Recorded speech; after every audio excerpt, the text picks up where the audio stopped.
दुनिया अपन बेटी के कुछ भी माने, लेकिन हम अपन बेटी के अपना खातिर बहुत सौभाग्यशाली मानी नहीं। जब से पैदा भइल बिया तब से हमारी जिंदगी में बहुत तरक्की हुई। अरे ई सौभाग्य रहुआ लगे रहा, अभी सौभाग्य हमारे परिवार में आई। हाँ?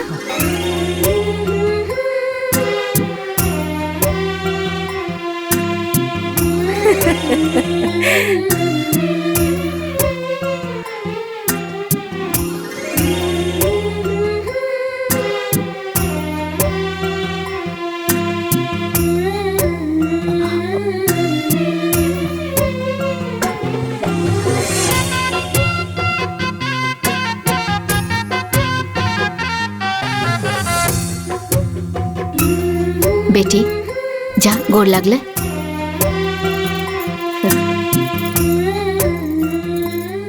खुश रहा।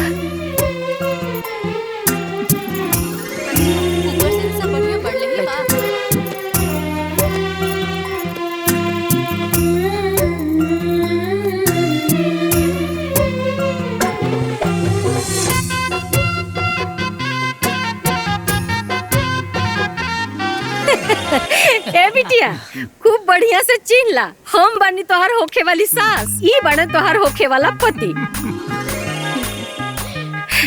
बिटिया हमनी के तू बहुत पसंद बाड़ू, हमनी जा तोरा के पसंद बानी जा। अरे ऐसन काहे कहा तनी जी? अरे ना ना, पसंद करे खातिर का मतलब लड़के के खाली अधिकार होला? बोला बिटिया, पसंद बा त हाँ, और नहीं के पसंद तो सीधा ना। देख ला, देख ला। अरे हमरा के देखे हाँ नहीं के करा भाई, इनकरा के देखे इनके संगे जीवन बितावे के बाद। बोला बिटिया पसंद बाड़े ना?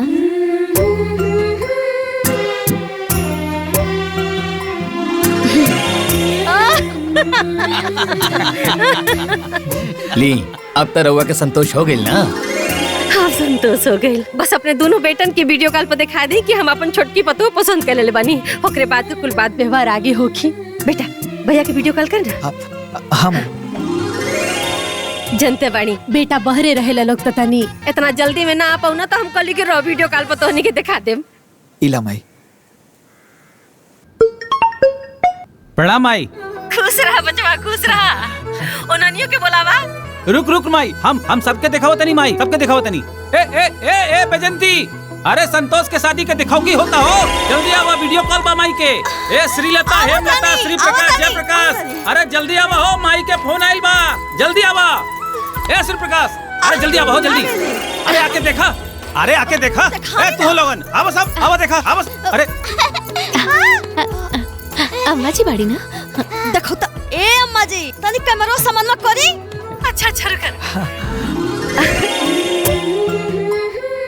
अरे ए देवरानी जी, अरे चेहरवा तनी ऊपर उठावा, देखा हमनी दोनों जनी तो हर जेठानी है सर। आई हो दादा बड़ा बढ़िया रूपा हो। हाँ अरे ए देवर जी, रउआ जीत गई नी जी। ए माई हमनी के तरफ से तो ओके बा। हाँ ए अम्मा जी हमनियों के देवरानी पसंद किया। दोनों करो पसंद जरूरी बा। ई हवे ई घर के सबसे बड़ बेटा जय प्रकाश, और इनकरी पत्नी है बैजंती, और ई हवन ई घर के मझला बेटा श्री प्रकाश, और इनकर पत्नी है श्रीलता। दोनों सगी बहन बाड़ी लोग, और इनकर एक एक बेटा बाड़े, चुन्नू और मुन्नू। दामाई। अच्छा भैया, ये रिश्ता हमनी के मंजूर बा।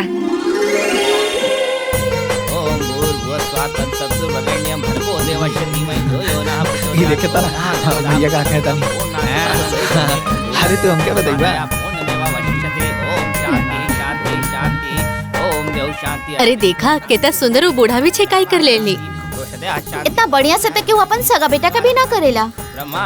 ए अंगूठिया दिया दीदी। बेटी जाना तरु, ई बुढ़िया के पास ना बहुत खेती बाड़ी रुपया पैसा बहुत ढेर बा। खाली इतने ना, उनका लागी तो चांदी के गगरी भी पड़ल बाटे, जेकरा में सोना चांदी रुपया पैसा सब भरल बाटे। अच्छा ऊपर से सब बढ़िया बढ़ले ही बा, बहुत बड़ विचार वाली बाड़ी। यही सता हाँ। सुमन के मम्मी आप पापा उनके शादी तय कर देले बालो।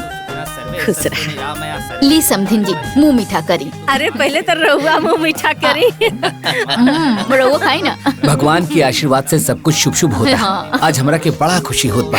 अरे सब उनकर कृपा बा और अब वही काम बीतल नहीं खे, अब वही तो काम शुरू होता।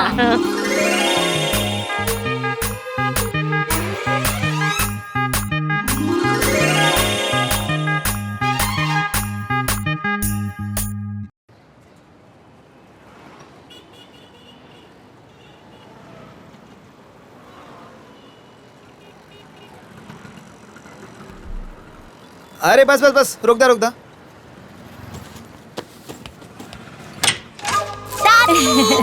आवा आवा प्रणाम दादी। आवा हमार पोता। अरे खुश रहा। अरे कहाँ बड़ू हो? अरे देखो आवा, माई माई आ गई। आवा। अरे माई अरे भैया। प्रणाम। गोड़ लगा। अरे खुश रहा खुश रहा। अरे खुश रहा। और सब ठीक बा ना? हाँ बा माई। आवा। खुश रहिए। हाँ बा अंदर आ। प्रणाम भाभी। हाँ, बैठा संतोष बैठा बैठी माँ जी। बैगिया वहीं रख दा। हाँ अरे जल्दी पनिया लेके आवा और सुना मिठाइया ले लो साथ में। और संतोष हाँ भैया। सब ठीक ठाक बा ना? जी भैया। रखा। का ए देवर जी? अरे देवरानी पसंद आई नी की ना? अरे ए दुल्हन 3 बेर हुरपेटनी तब जाके हाँ कहलस। ए अम्मा जी, जहाँ भी आवा हो जाई नू तहाँ खाली हाँ हाँ करिए ना तो मुँह से निकल पे करी। अच्छा माई आवे में कोनो तकलीफ तो ना भइल ह? अरे ना बेटा, संतोष के रहते हमरा कोनो तकलीफ हो सकेला? चाचू चाचू चले ना छत पे खेले के। अरे हाँ चलो चाचू। अरे बड़े दिन बाद चचा पौले है, जा जा तनी खेला। अच्छा चलो चलो। जा। मजा आई। ए माई हाँ बेटा। पनिया पीना ले। ले पकड़ खो।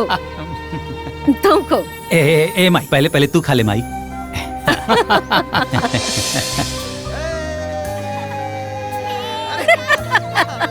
देखो देखो बहुत दिन बाद पौले लड़का के देख कैसे लड़का नियर खेला था खुद और घरों में न बचवा दिनवा भर में 10-12 बेर नाम का नाम लेत रहला। अच्छा माई ब्याहे के कौन दिन फाइनल कइले बड़े? ए बेटा आगल बनी जाना तो कुल फाइनल हो जाई। अरे माई कैसे प्लान कैले बड़ो?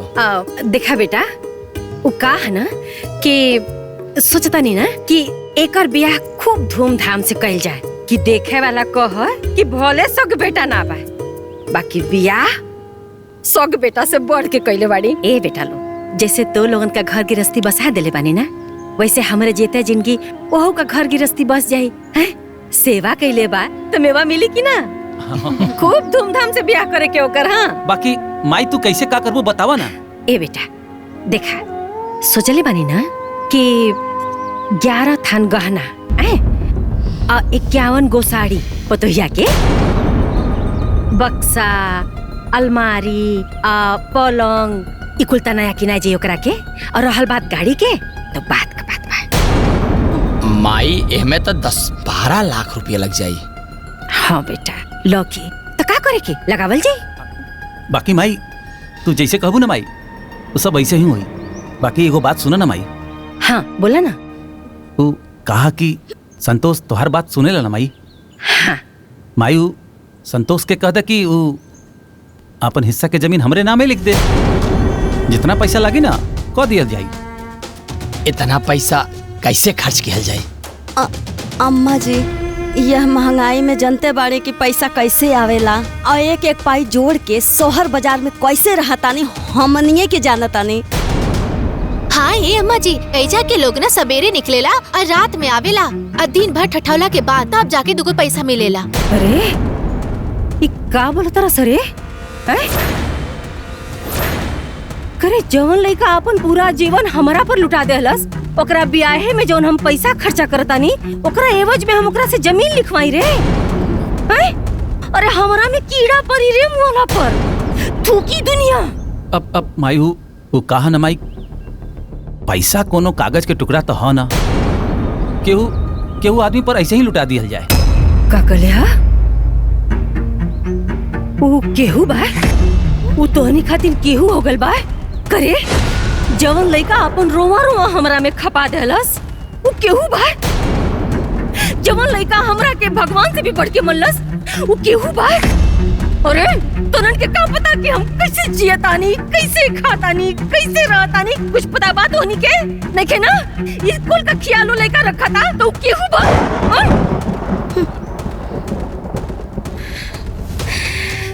धिक्कार बात होनी के छी हमरा के तो लोगन का ये बात तनको निमन ना लगल।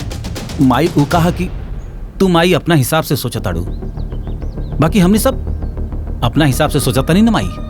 अब इतना पैसा केहू पर कैसे लुटावा जाए?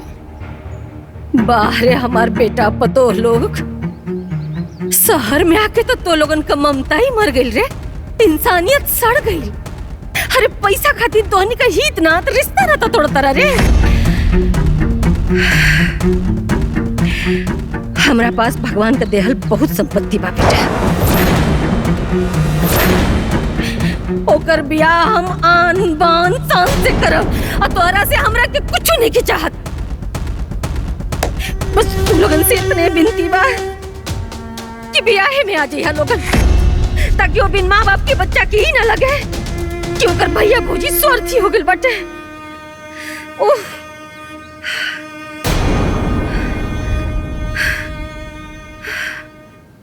श्री प्रकाश हमनी माई बेटा की जाकर टिकट निकाल दे।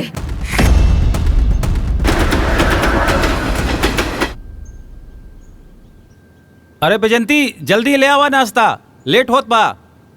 देखा तानी एगो गैर लड़का खातिर अपना सग लड़का से यानी रउआ लोग से माज के खिसिया के चाहिए। हाँ अब बताई लोग महाजी पैसा लुटावत है संतोष के ऊपर, आ चोर बेईमान हमनी के कहत है। अरे कवन माई अपन सग बेटा पतो साथे ऐसे करेले बताई।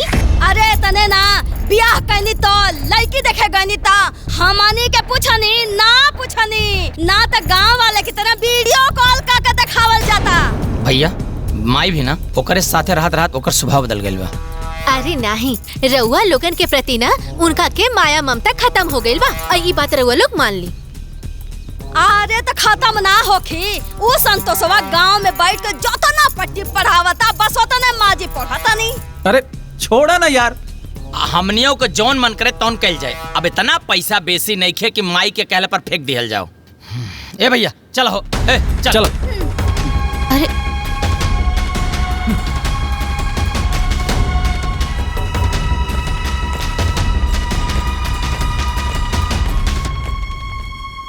अरे ये दू के दोनों जन ना अपने माई के ममता में मंद बुद्धि हो गल बारे एकदम से। अरे दीदी अगर हमने इनका के ना समझाई ना तो ये लोग अपन मेहनत के कमाई और अपन संपत्ति ओ बुढ़िया और लालची देवरा के दे दी। कहो कलवा पे पाठ यादव का लिखले बाड़ा, पाठ मिश्रा हो ना। अरे तार काट के ठीक करा। अरे खाली कार्डवा लिखब लोग, ले गरम गरम चाय पी ली। अरे पहुना अपना जीवन में रउआ कितना बरात कैले हो खब? बाबुआ हमके याद त नहीं बा, तब्बो 1000 से तो ऊपरे होई। अब दूसर का देखे के बाद देखा ये घर में देख ला। संतोष के बड़का बाबूजी के बारात कैनी, संतोष के भाई जयप्रकाश के बारात, श्री प्रकाश के बारात और अब और संतोष के बारात। अरे मामा फूफा की उम्र देख के तो क्या नहीं क्यों बुझात? शिव प्रकाश के बियाहे में रउआ तो लौंडा साथे नाचले रहनी। अरे तो अभी कौन बिगड़ल बा, छमक छलो बन के आओ तोहरो साथे नाचब हो।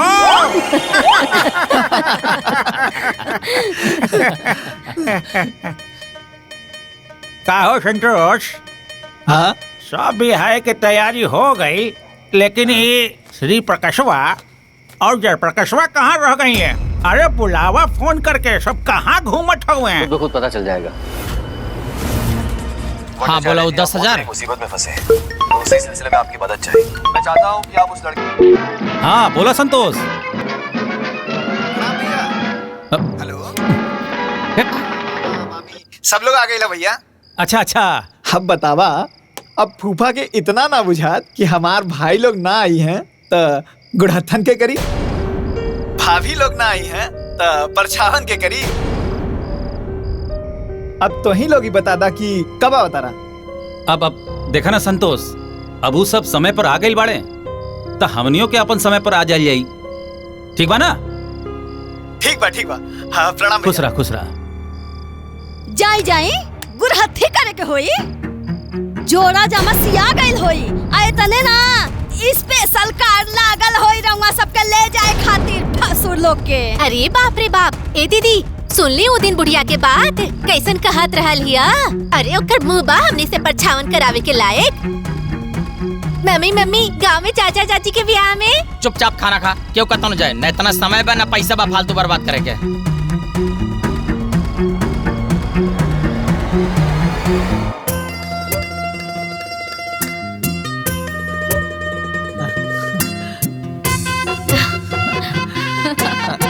हाँ, आवतानी बुढ़ो के बोला के।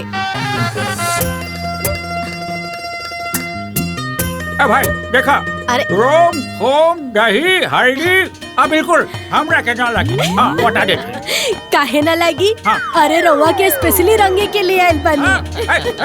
मनोरंजन ठीक ना होई। रंग जाए। यही खातिर हम ना आवत रहनी। हाईली नहीं हल्दी लगावे से पहले इन नौटंकी शुरू कर देली। हो गई मैं लाडू तोड़ा हमरा साथे। हमरा साथे आई। चलो बाबा। क्या संतोष, अरे तो हर बड़की माई नहीं दिखाई देता रही। माई अरे अभी यह तो रहनी माई।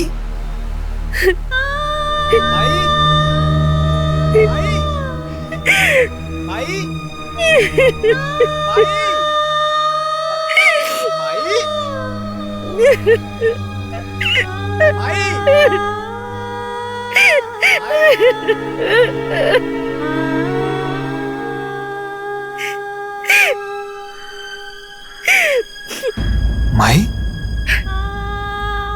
ए माई, हमरा से कोनो गलती हो गल बाका? नहीं रे बेटा, तोरा से तो कोनो गलती हुई है नहीं की सकत। तोरा की बहुत बुरा लगत हुई ना कि ब्याह में तार भैया भौजी नहीं खिया पावत।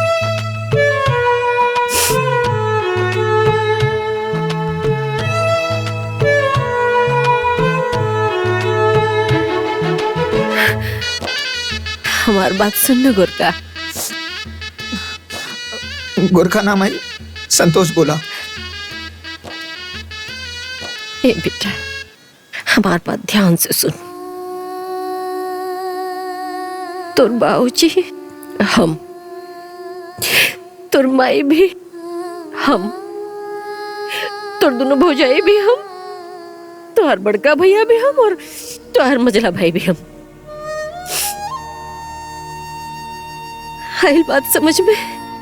हाँ। बेटा, भले हम तोरा के अपने कोख से पैदा नहीं किए, लेकिन हमारा असली बेटा, हमारा राजा बेटा तू बड़ा। आइल बात समझ में? पर माई, भैया भाभी तो वह लोग बाना। बुद्धि का बैल, कौन बात समझ में नहीं आवत।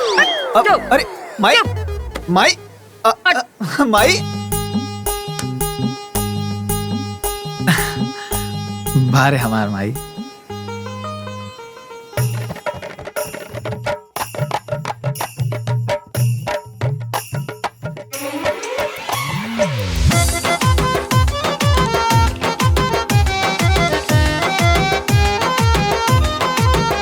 पियर पियर हरदिया चढ़न लागे, पियर पियर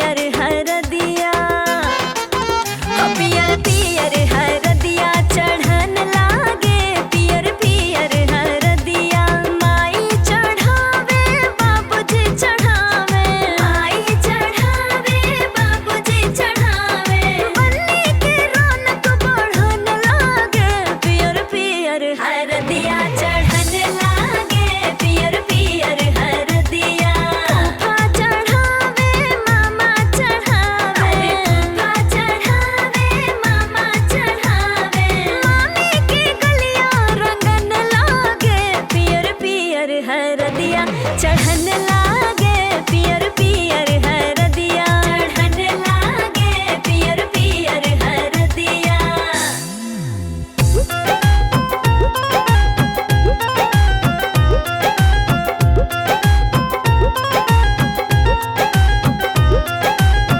ऊंचे ऊंचे मोड़वा छवई हाय बाबा ऊंच होई नौआ तोहार जी ऊंचे ऊंचे मोड़वा छवई हाय बाबा ऊंच होई नौआ तोहार जी अरे हरियर बांस लगवई हाय बाबा देखी है गौआ जवार जी हरियर बांस लगवई हाय बाबा देखी है गौआ जवार जी ऊंचे ऊंचे मोड़वा छवई हाय फूफा ऊंच होई नौआ तोहार जी ऊंचे ऊंचे मोड़वा छवई हाय मामा ऊंच होई नौआ तोहार जी अरे हरियर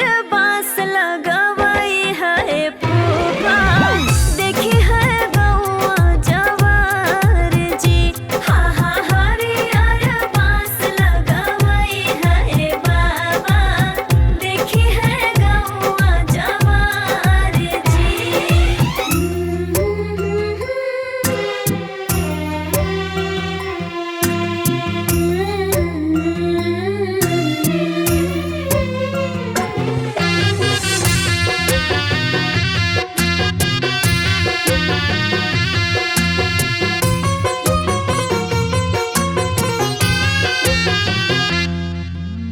अंगना में रोवेली दुलारी बेटी दुअरा बाजे ना बाजा अंगना में रोवेली दुलारी बेटी दुअरा बाजे ना बाजा पियर सिंदूरवा सजाई के बिहने ले जई है राजा पियर सिंदूरवा सजाई के बिहने ले जई है राजा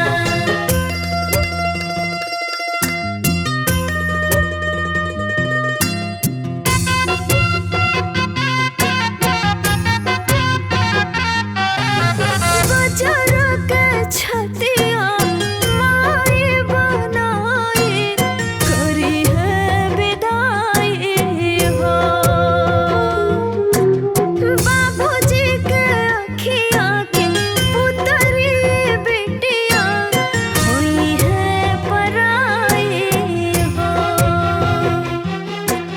ससुरा में सुगनी बैठाई के बंद होई दरवाजा पियर सिंदूरवा सजाई के बिहने ले जई है राजा पियर सिंदूरवा सजाई के बिहने ले जई है राजा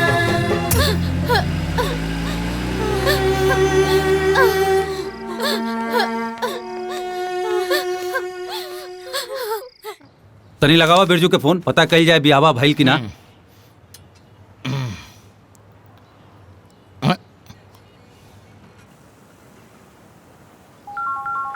अचानक के कर फोन आ गई।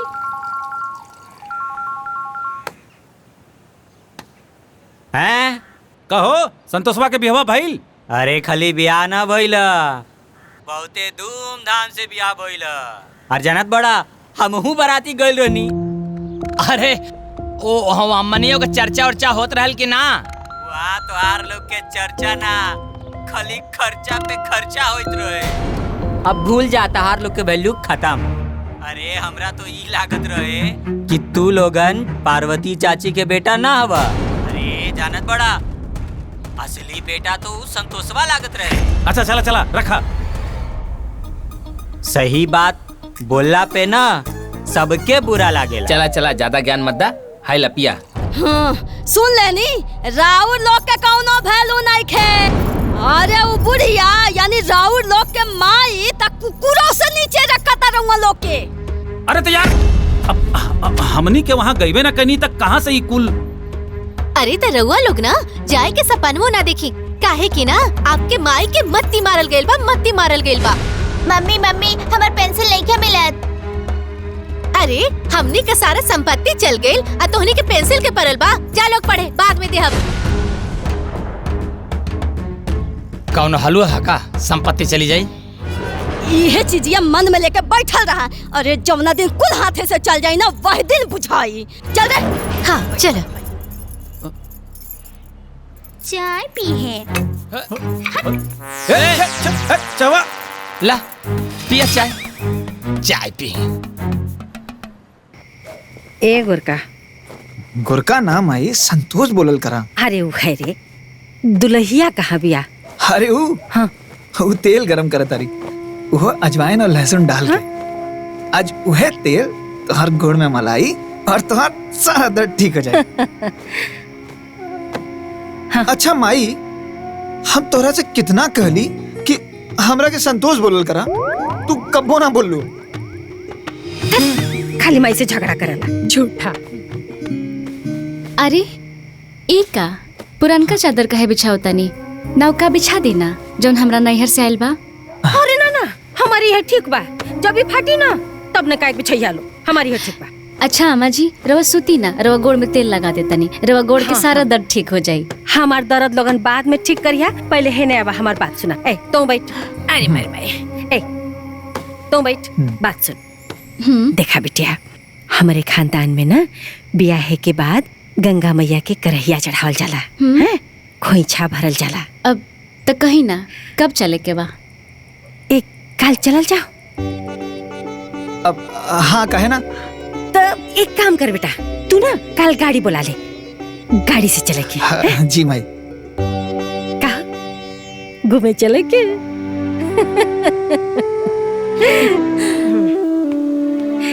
चल चला नहीं तो देरी हो जाए। अरे गोरका जल्दी आ रही, देरी होता। चल चल चल आवता नहीं माई। बैठा बैठा। ए गोरका, अरे सैतिया बीत जाई, चल रे। हाँ माई। गोरखा नहीं माई, संतोष बोलल करा। चल चल, क्या बढ़िया बनकर।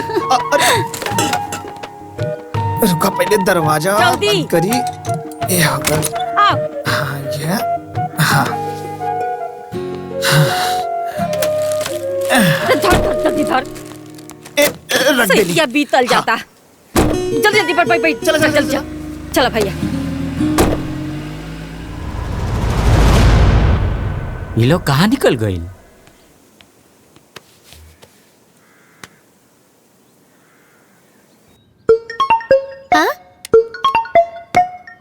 बिरजू अंकल के फोन। पापा बिरजू अंकल के फोन आइल बा। अरे रुका। पापा बिरजू अंकल के फोन बा। पापा बिरजू अंकल के फोन आइल बा। पापा पापा बिरजू अंकल के फोन आइल बा। अरे तो फोन उठाओ, स्पीकर पर कर। का हो बिरजू? हरी तोहार माई अपना सगा बेटा और पतो के लेके कहीं गए बानी। का मतलब? अब का मतलब ये हम कैसे बता सकता नहीं? देखा हम देखनी हा तो सोचनी हा कि तू लोग के बता दी, ताकि तू लोग सतर्क हो जा। तू लोग खुदे पता कैला, बुझला ना? हाँ ठीक है, रखा तानी। अरे का मतलब बाना, हम बतावत है।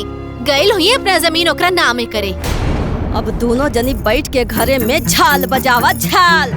आ जोन भिखमंगा रहल ना राजा बन गई, आ जे राजा रही वो भिखमंगा हो जाई, हाथ में कटोरा आ जाई कटोरा। अब ओकरा बादे वर वाला घर तर आ घर वाला बर्तन। इतना आसान बा? बर वाला घर तर, घर वाला बर्तर। अब सही तो कह रहल बा। अरे औरो कोनो काम से तो लोग बाहर जा सकेला। जा जाके नाश्ता लगावा ना, भूख लागल बा।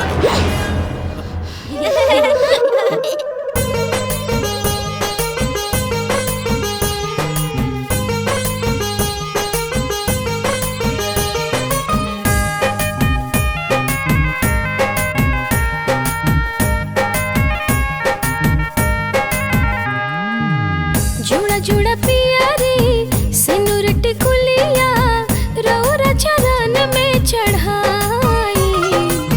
जुड़ा जुड़ा पिया रे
घी डल्ले बाड़ू ना? हाँ। अब अम्मा जी दूध अभी लिया दे कि खाना खैला के बाद पिए? बाद में पिए। अच्छा। ए तुम खो। अरे माई तू खा ला, हम बाद में खा ले। अच्छा दुल्हन। हाँ ये का खाना लगावा था। अच्छा आओ। सुना अचार मत दिया करा के, अचारे का बड़ा शौकीन लड़का बाई। अच्छा ठीक बा। हाथ धोआ।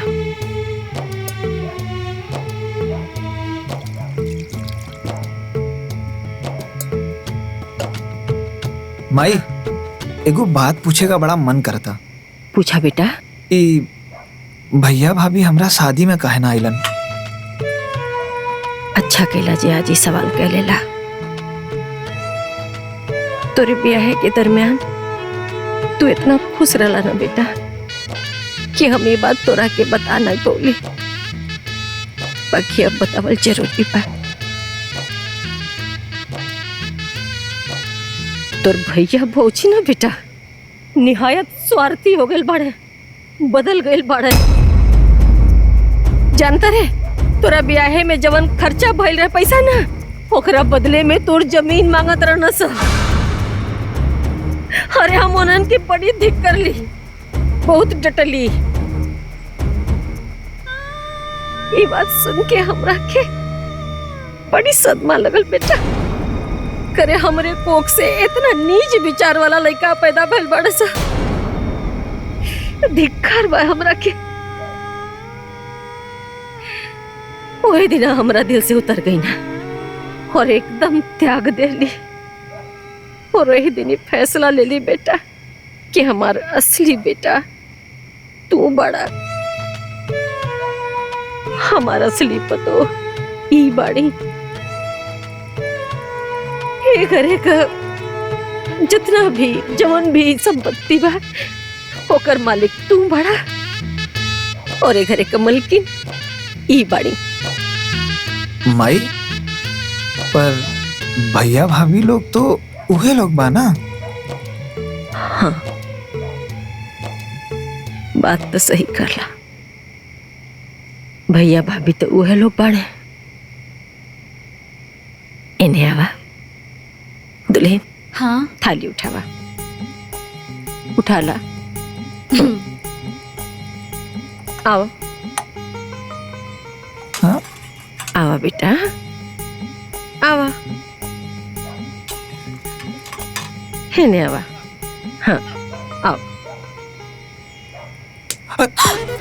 बुद्धि का पैदल कौनो बात दिमाग में घुसल ना करे, चाहे इन्ने से बोला चाहे उन्ने से। बक जो तोरा संगे हमें खाए के नहीं खे। अरे अम्मा माई चुप। माई माई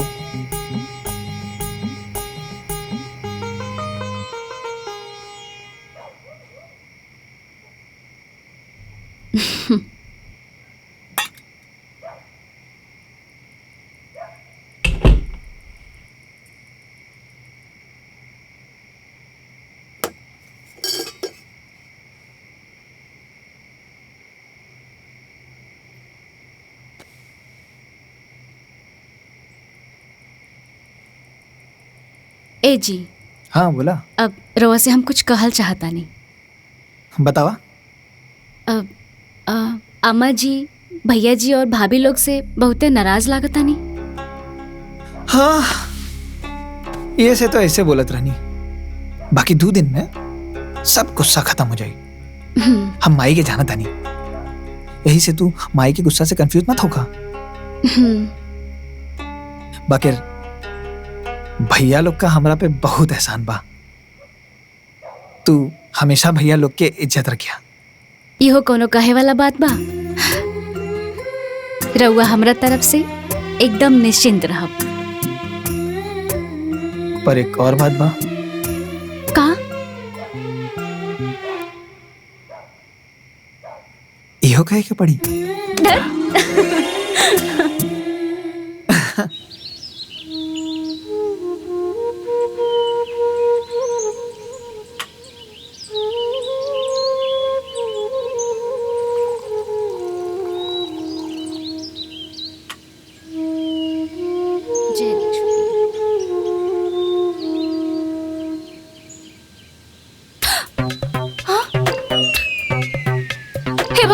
चाय जय तुलसी मैया।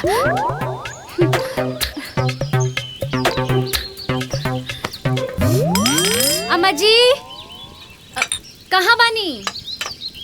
चाय बन गइल बा। कहाँ बानी? अरे ई अम्मा जी दिखाई नहीं देत।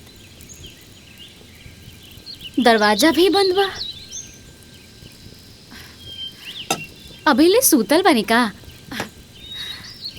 अम्मा जी, अम्मा जी, अम्मा जी।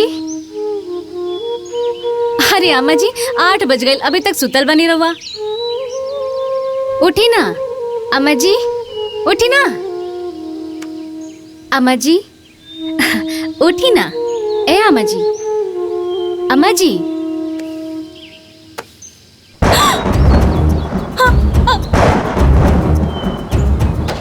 अम्मा जी, अम्मा जी, अम्मा जी, अम्मा जी, अम्मा जी, ए जी जल्दी आई ना जी, जल्दी आई। अम्मा जी, अम्मा जी, उठी ना, उठी ना। अम्मा जी, देखी ना अम्मा जी के कहाँ गए? माई, माई, माई, अम्मा जी, माई, अम्मा जी,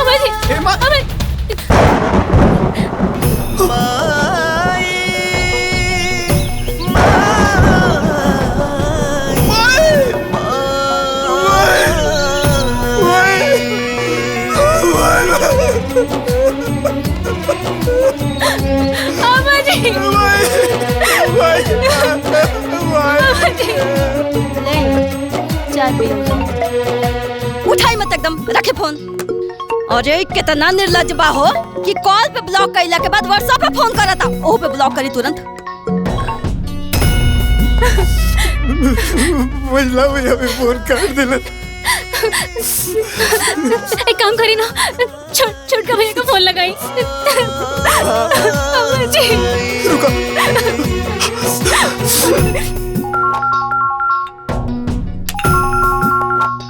अरे हमरे पे व्हाट्सएप कॉल करता। रंगो ब्लॉक करी तुरंत।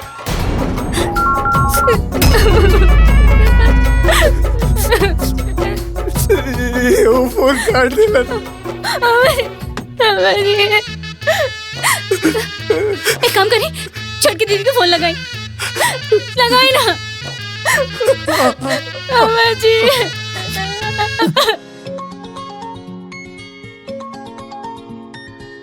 अरे बाप रे, संतोष के फोन। ए दीदी, हाय देखो तोर फोन पर संतोष के फोन आवता। पहले इनका काटा, इनका हम इलाज करता नहीं। ए ला हो गई ब्लॉक, करे फोन अब।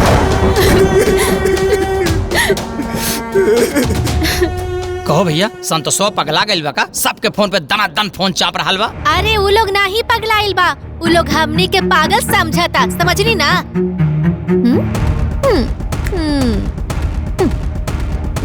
अरे रउआ सबके माई और उनका सहोदर बेटा दोनों मिल के जरूर कोनो प्लानिंग कइले बारे, आ उहे खबर देवे के होई गुड न्यूज अपना भाई लोगन के।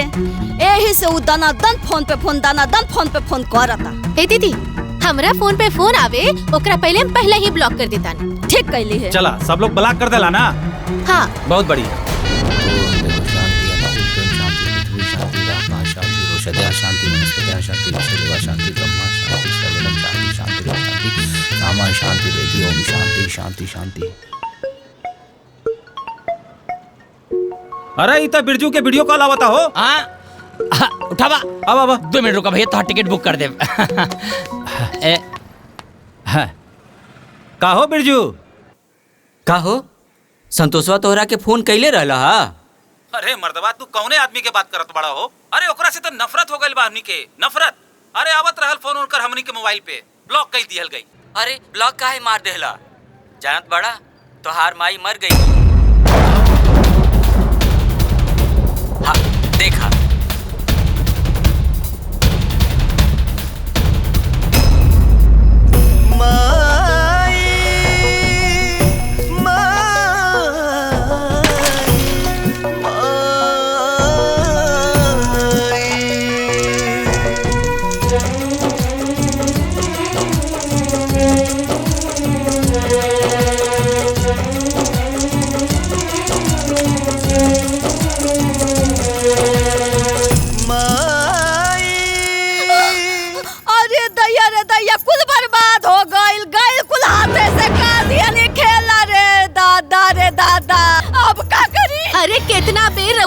से कहले रहनी है कि घर हो जाके देख ली, लेकिन दिन रखत रखत सब लुटा गई, गइल सब हाथे से कुल। अरे गहना जेवर चल गए, रुपया पैसा चल गए, खेत बाड़ी कुल चल गए हाथे से। अरे ए दीदी, चांदी के कलश वो तो गइल, आऊ में के रखल सोना चांदी के सिक्का गइल, चल गइल सब कुछ। अरे गइल हाथ से। अरे इतिहास में लिखा जाई कि अपन माई गैर बेटा खातिर जीते जी कूल कर दिलस और अपन शौक बेटा के बर्बाद करके मर गइल। अरे चुप रहा लोग, अभी कुछ ना बात बिगड़ल। जयप्रकाश। जी भैया। गाड़ी बुलावा, गांव चले के बाद।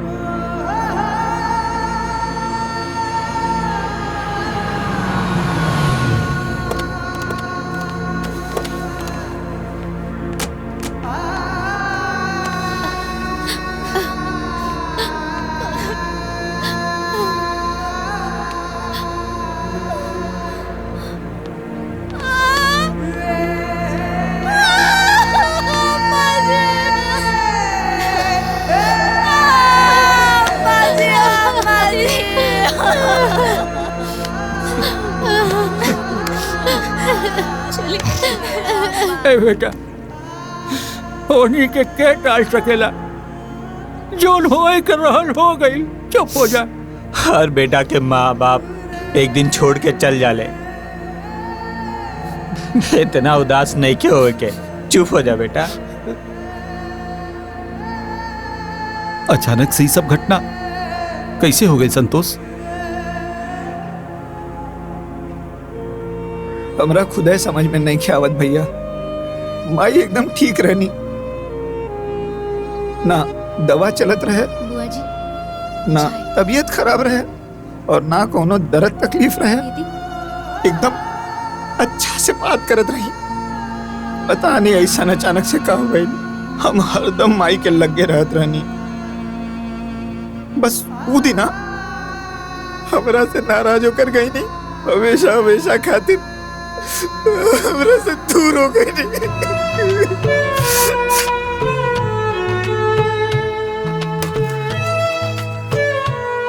रोज सुबह जब हम चाय बनावत रही तो आमा जी आके हमरा लगे बैठ जात रही, लेकिन ओ दिन ना आईनी। हम 3-4 बार आवाज भी देनी, लेकिन फिर भी ना आईनी।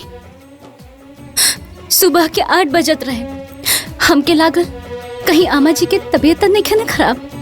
फिर हम अचानक देखनी कि दरवाजा बंद रहे। फिर हम चाय बनावल छोड़ के आमा जी के लगे गईनी। वहाँ के 3-4 बार जगवनी, लेकिन फिर भी वहाँ के ना उठनी। फिर से हम जगवनी, तब तक अचानक वहाँ के हाथ दम से नीचे गिर गए। फिर हम बहुत घबरा गए रही। फिर हम यहाँ के आवाज देनी, यहाँ के आईनी, आमा जी के हाथ पैर के छू के देखनी। तब तक पता चला कि आमा जी हमने के बीच ना रहनी। अरे आमा जी कैसे छोड़ के चली गई आमा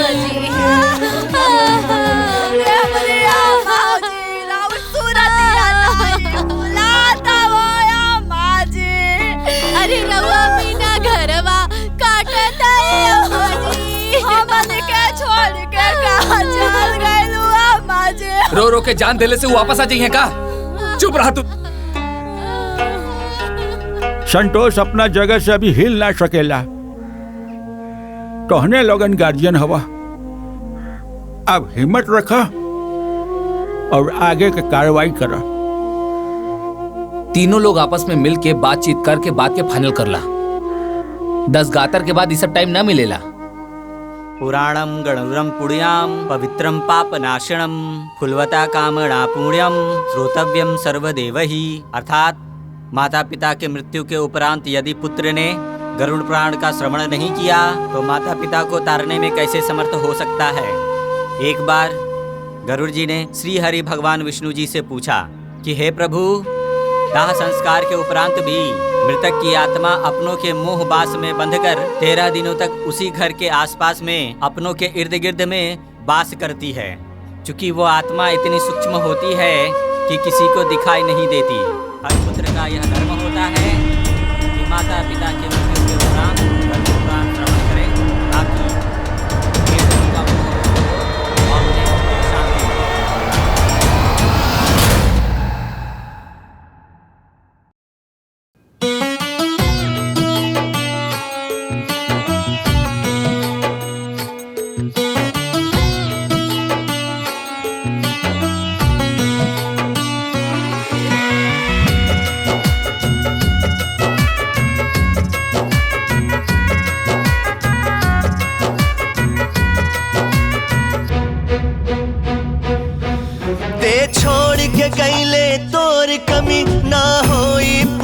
रे माए ते छोड़ के गईले तोर कमी ना होई पूरा रे माए तोरा बिना ई जग में रहे अधूरा रे माए तोरा बिना ई जग में रहे अधूरा रे माए माए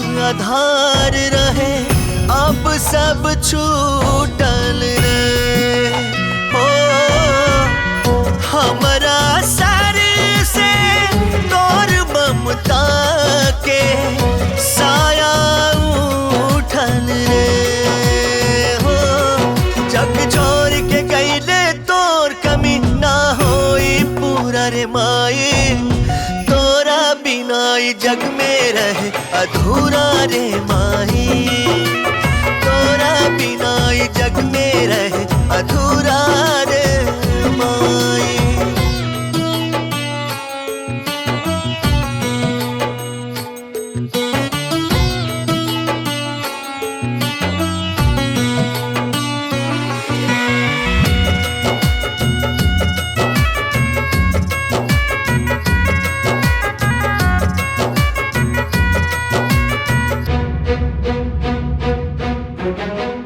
अंगूरी धरा वालो दुनिया देखा वालो छोड़ के चल गई हो जन्म से हमारा जुड़ल नाता तोड़ के चल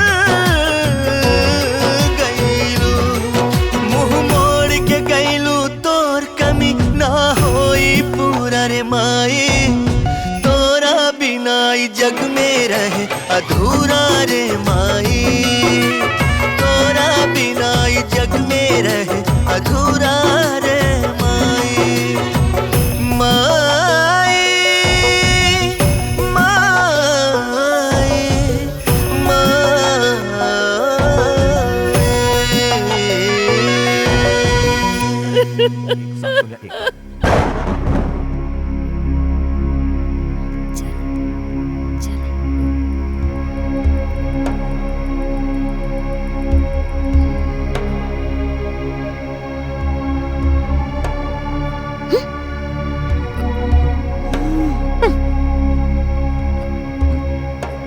संतोष, हे संतोष।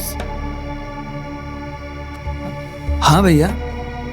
बाबू, अब माई के अंतिम समय में हमनी के रहनी जाना। अब अगर माई के कोनो अंतिम इच्छा रहल होके तो बतावा ना। माई हमरा से भी कुछ ना कह पाऊनी। अच्छा, माई के साथे तू दोनों जना रहत रहला ना? तो माई के गहनवा, जमीन के कागजात और बैंक के पासबुक और चांदी वाला कलशवा कहाँ बा? का भैया, ये सब बात करे के यह उचित समय बा का? बाकी जानल जरूरी बा ना हो। हाँ तो जान जाई बानू, काहे घबराता रहा? कहाँ ले रवा लोग के आमा जी के बढ़िया से श्राद्ध करे के बारे में चर्चा करे के चाहिए, बढ़िया से उत्तम कांड करे के बारे में बात करती, लेकिन रवा लोग आवते ही धन दौलत जमीन जायदाद के बारे में बात करे लगनी। दुल्हनिया ठीक कहतिया, अभी इस सब के बात करे के का जरूरत बा? अरे श्री प्रकाश, ये सब तू का बात कर रहल बड़ा? अरे वो सब कहीं भागल जाता का? देखा भैया, ये सब धन संपत्ति, गहना गुड़िया, इस सब पर चर्चा सीधा श्राद्ध के बाद हुई।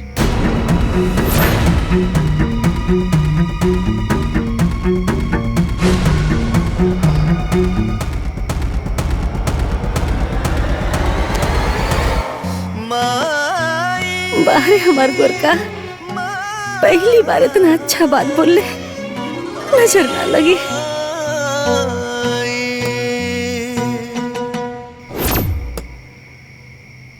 देख ल कमीनवन के कैसे बदल गईले हैं। अरे उन्हन के मन में बेईमानी समा गइल बा, बेईमानी। अरे सही कहत है दीदी, आई दोनों मरद मेहरारू के मिली भगत है। देखली ना कैसे कहत रहले, जवन होई तो श्राद्ध के बाद है होई। अरे हमें तो लागत है ना कि दोनों मिल के बुढ़िया के नटाई दबा के मार डाले बारे। और जितना बेईमान होकर आदमिया पिया ना, उससे 1000 गुना बेईमान होकर मेहरिया पिया। और अगर ऐसे बेईमानी बुढ़िया के मन में रहल होई ना, तो ओका तो भगवान नरकों में जगह ना दी है। रउआ लोगन के भाईचारा निभावे के बा त निभाई, लेकिन हमनी के ना श्राद्ध तक इंतजार ना करब, बता देत हई। अरे तो का चाहत पड़ू? हाँ का करबू लोग?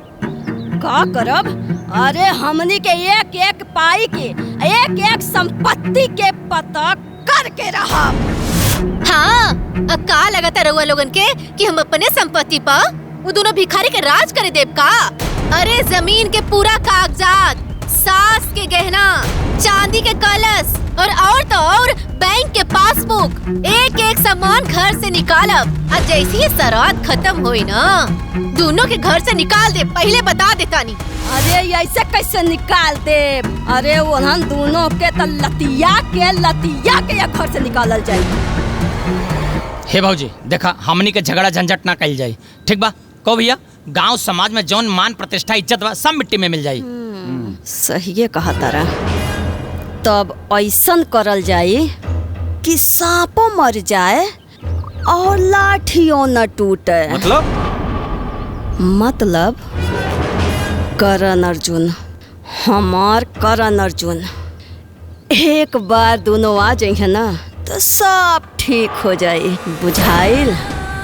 बेशरम लोग, हमरा बेटा बहू के लात मार के निकली है। अभी लोगन की सबक सिखावे की पड़ी। आवेदा करण और अर्जुन के।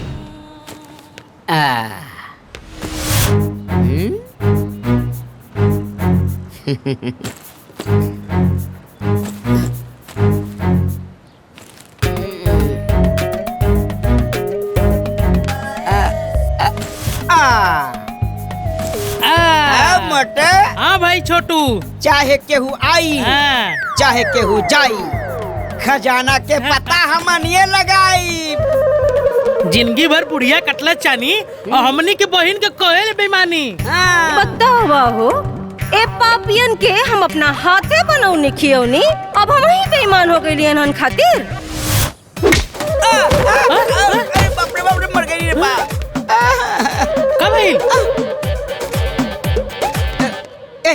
बदतमीज इंसान, कामीनों के खानदान काय करता रे हमनी के परेशान। हल्फा मचा दे, गर्दा उड़ा दे, ऐसा घुसा मारा कि धरती धरा दे। ए छोटान, ज्यादा बोला मत, न तो उठा के फेंकब तो गिरबा गांव के बोरी, ठीक ना? हमनी के लाठी कब्बर नहीं हजा हैं? ज्यादा भैया, चला चला चला।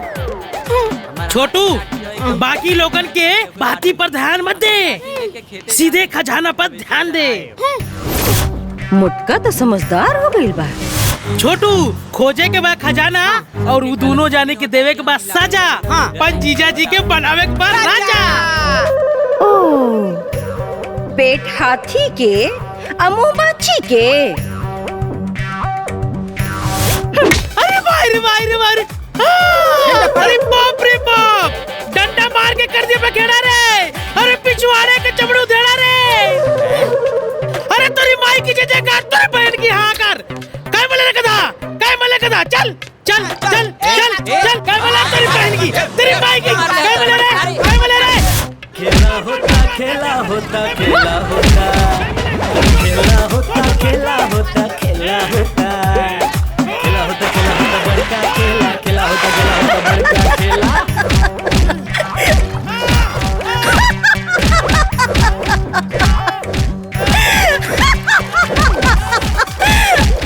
छोटू और मोटू, अब ही नहीं झांकी है, पूरा फिल्म तो वही बाकी है।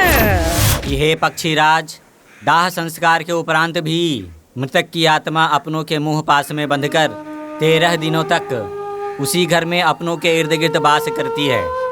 चूंकि आत्मा इतनी सूक्ष्म होती है कि हर किसी को दिखाई नहीं देती। हर पुत्र का यह धर्म होता है कि माता पिता के मृत्यु के उपरांत गरुड़ पुराण का श्रवण करें ताकि प्रियजनों का मोह भंग हो और उसे शांति मिले। दीदी पंडित जी का पगला गेल बाड़े, ऊपर से का शांति लेवे हैं। अरे पंडित जी कहा तो तो ठीक न होए। दंदई कटकटाए थे। उस समय 2 यमदूत आते हैं, बड़े बहना क्रोध नेत्र वाले, पाप दंड को धारण करने वाले।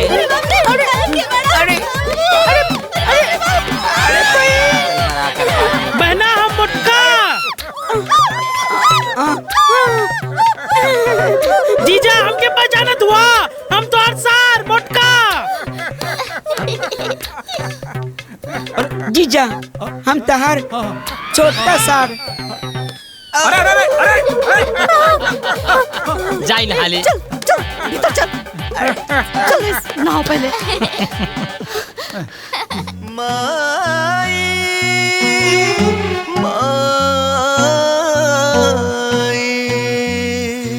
संतोषवा तो हमने से बेईमानी को दिलस भाई। तार भाई तो कंगाल हो गइल बा। अब बहिन तक कंगाल भइले भइल, साथे साथे तो हर जीजा लोग भी भिखमंगा हो गइल बाड़े। सरहू के छोड़ल ना जाई, कौनो साजिश रचे के पड़ी। ये दोनों नाग नागिन बन के सारी संपत्ति पे फन फैलाकर बैठल बाड़े। ओ मेरी बहना सुन मेरा कहना, भले ही बहुत लात खाए हैं, बाकी बड़े बड़े लफड़े सल्टाए हैं। अरे खजाना के ठिकाना बतावा और समस्या से निजात पावा। जल्दी आवा जल्दी।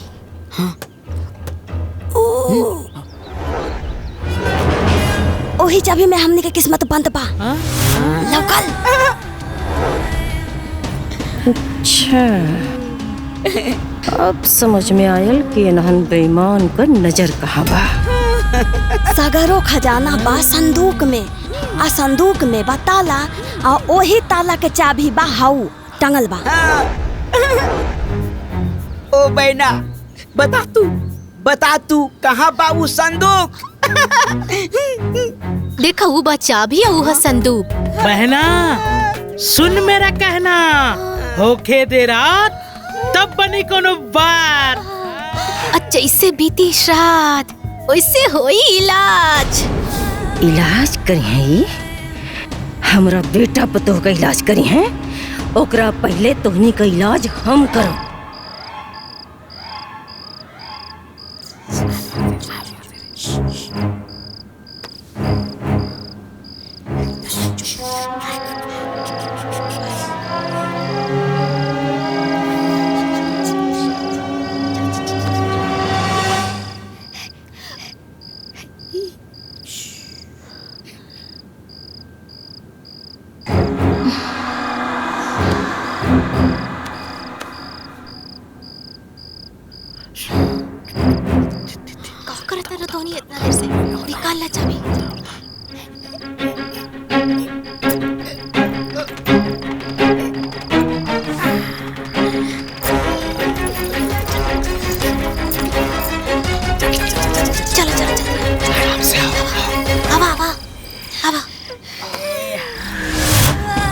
अच्छा चोरी करवा।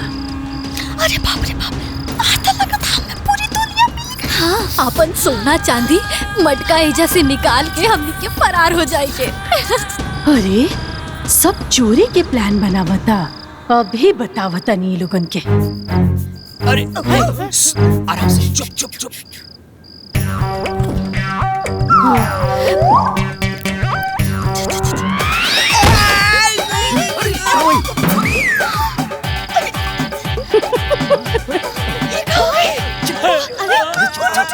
चाबी, अरे चबिया कहाँ गई?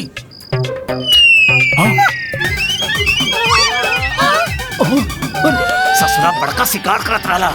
पर एक ऊपर एक लगत खींचना बचा। हे चुप चुप चुप। हे पहले प्लान बनाओ कैसे चाबी उतरी। सोच कुछ।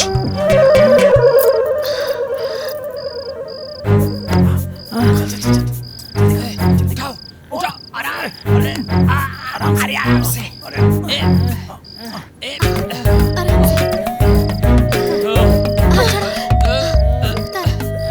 थोड़ा सा उठाओ नीचे से।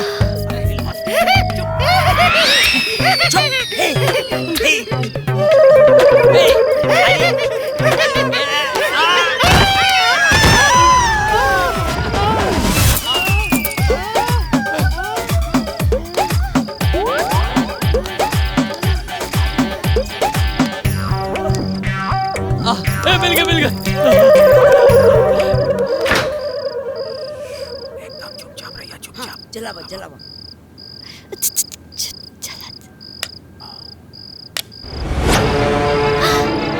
संदूक, सोना, चांदी, हीरा, जवाहरात, मटका, अरे गहना।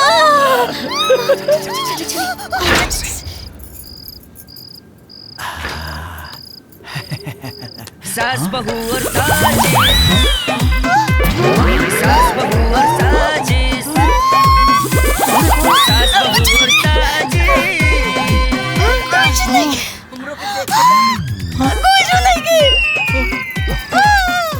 अरे डागा पड़ गई लो। अरे कुल रुपया पैसा ही सबका बच गईले। अरे जो ये बुढ़िया तो के पिलुआ पड़ी। अरे बुढ़िया तो के नरक में जगह ना मिली रे।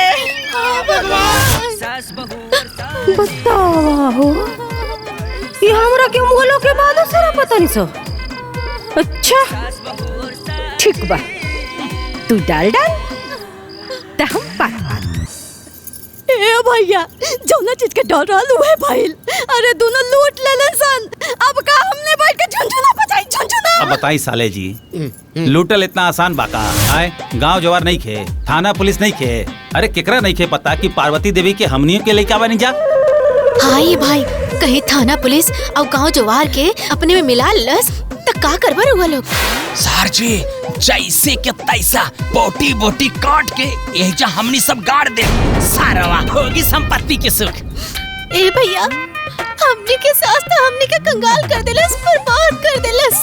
अरे वो लूटरवन लूट के चल गइले। हमनी के तो जीवन अंधकार में हो गइले ओ भैया। ए बहना, अपन भाई के करामाती खोपड़ी पर भरोसा रखा, फिर खजाना के स्वाद चखा। ऊ चाहे पतालो में होई, हम ओके कोड़ के निकालब। अगर आसमान में भी हुई ओकरा के फोड़ के निकालब। दीदी चली आई, चली आई, आई आई आई। दीदी दीदी दीदी जल्दी बाहर आई। दीदी जल्दी बाहर आई। हाँ। का भेलो दीदी? लागत है रात में घर में कुछ गड़बड़ भइल बा। हाँ। का गड़बड़ भइल बा हो? रवा लोग आई हमरा साथे, हम दिखाओ तनी। अब हम देखा तानी नु, आखिर गड़बड़ का भइल बा? हनु चला चला चला। हाँ चलो आई सब। आवा लोगन, हमरा पीछे पीछे आवा। ये देखी कमरा में तो ताला लागल रहे और ताला के चाबी तो हम अपना कमरा में रखले रही। फिर वो यहाँ कैसे आ गई और एक ताला कैसे खुल गई? होय देखी अम्मा जी के संदूक भी खुलल बा। हम कहा तानी ना एक घर में रात में जरूर कोनो चोर आइल रहे। चोर आइल रहे? हाँ। देखी देखी देखी तीका जे चोरौले हो का गोड़ टूट जाओ। छोटकी दीदी, अब आए जो चाबी उठल, दरवाजा खुलल, संदूक खुलल, लागता कि दाल में कुछ काला बा। माताजी के वो कुल संपत्ति लुटा गई, जेकर चारों तरफ हल्ला बा। अरे छोटू भैया, ना कुछ काला बा ना कुछ पीला बा, इस सब झूठो के लीला बा।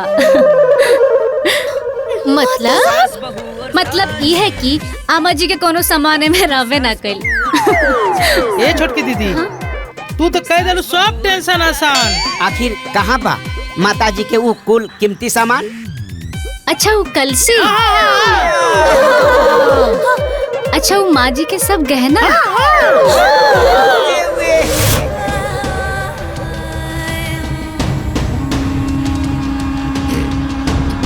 वो सोने के सिक्का, वो सब तो राउत देवर जी रख ले। हाँ तनी हेने आवा तो। हाँ बस आवत नहीं। अरे अरे बता के चला। अरे हे भगवान वो के एक समय आवे के रहल। सास बहू और साजिश, सास बहू और साजिश, सास बहू और साजिश। कहाँ बानी जी? हम बाहर बरामदा में बानी। आवत नहीं। एक नंबर के बेईमान उ बुढ़िया बिया आ 2 नंबर के बेईमान उ संतोषवा बिया आ इतने ना 3 नंबर के बेईमान उ संतोषवा के मेहरियो बिया। बाप रे बाप, करोड़ के संपत्ति लूट के बैठ गए बाड़े। बाकी ये लोग का, अरे वो मरल की बुढ़िया भी ना पूरा संपत्ति हमनी के नजर से बचा ना पाई, देख लिया। मुआला से पहले अम्मा जी मुआला के बाद बुढ़िया ऐसा न होला का? अब का होई साले साहब, अब कैसे होई? होई बहना सुन मेरा कहना, ना चिंता ना फिक्र करियो, छोटकी के पीछे पड़ जाइयो। अब करे के बाजुबे खेल। अब होई वो दोनों के प्लानिंग फेल। गरीब माहौल तोहनी की जीना, निकाल दे तोहनी के पसीना।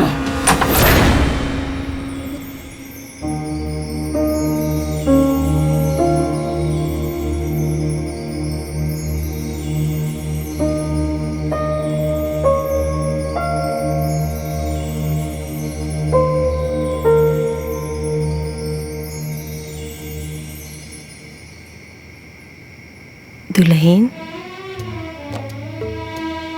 ए दुल्हन, दुल्हन,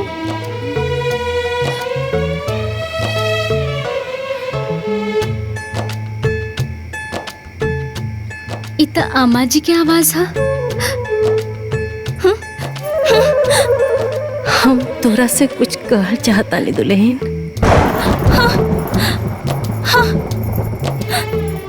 सुना ना, हे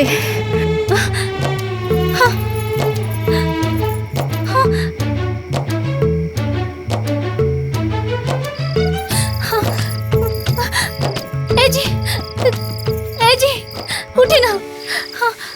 कहा भाई? हम अम्मा जी की आवाज सुननी है। हम क्या ऐसा लागल है कि अम्मा जी हमके बुलावत तानी।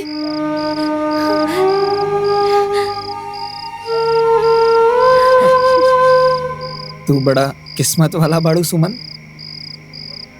कि तोहरा के माई के आवाज सुने के मिलल। हमरा नसीब में तो ओहो नहीं खे। संतोष, ए संतोष, संतोष,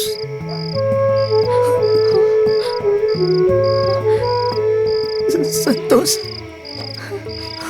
माई, माई तुम हमरा के संतोष बोल लू? माई हमरा के संतोष बोल ली, हमरा के संतोष बोल ली सुमन, हमरा के ए माई, हमरा के गोरखा बोला ना माई, एक बार हमरा के गोरखा बोला ना माई, बोला ना माई। ए गोरखा,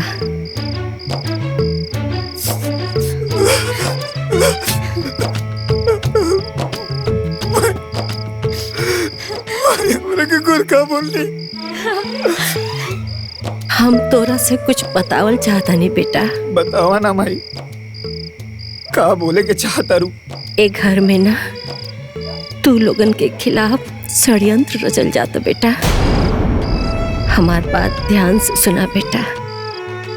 बेटा ओ लोगन के फूटी कौड़ी भी देवे के जरूरत नहीं के।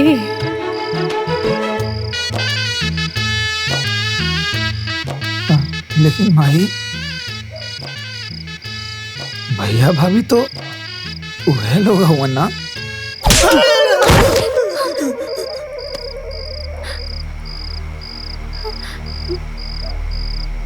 अरे भोला दास, अब तो होशियारी दिखाओ। वो कुल हमरा संपत्ति के पीछे पड़ल बड़े, तोनी के घर से निकाले के चक्कर में लगल बड़े। और तू बड़ा के दिन रात भैया भौजी के लोग रट लगवले बड़ा। कहनी ना कि एको फूटी कौड़ी ना देवे के बात ना देवे के बा।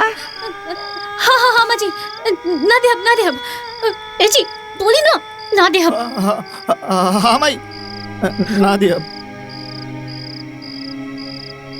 लेकिन हम ये सब करेंगे कैसे? तोरा के कुछ करे के जरूरत नहीं के बेटा, हम बानी ना के लोग के इलाज करे खातिर।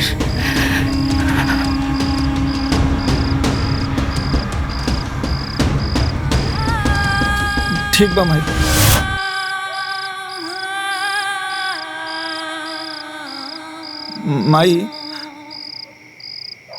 माई अम्मा जी, लागता अम्मा जी चल गई नी। ए जी ज्यादा चोट तो ना लागल?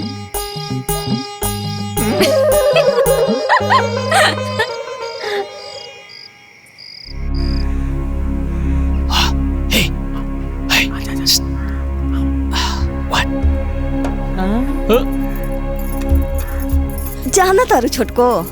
हाँ दीदी। तोहरा के देख के ना हमने के बड़ा दुख होला हो। हाँ अप्रेन के दुख होला ना। पिया होते माँ जी के साथ छोड़ गए, हमनियों के तोरा से कितना दूरी रही ना सन। जाए दीदी, ये सब केकरा हाथ में बा। एगो बात पूछी छोटको? हाँ दीदी पूछी ना। ओ अम्मा जी के कुल गहनवा सन उ सब बा।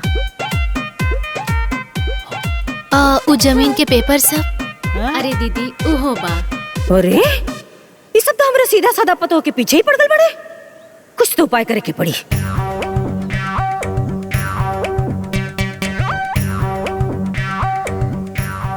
ए बहन, उ सोने का टिक्का और मोतियों के माला? अरे छोटू भैया उहो बा। उ चांदी के कलसी? अरे मोटू भैया हम कहा तानी ना उहो बा। का बहन, इहो बा उहो बा सब बा, बाकी बा कहाँ? अरे दीदी कहाँ हुए? दीदी दीदी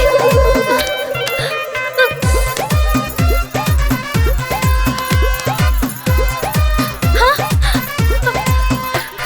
अरे करंट। हाँ करंट हाँ हाँ पापा कहा ले एकदम करंट लागेला, डंडा से मारला से ठीक हो जाला। डंडा डंडा हाँ डंडा हाँ हाँ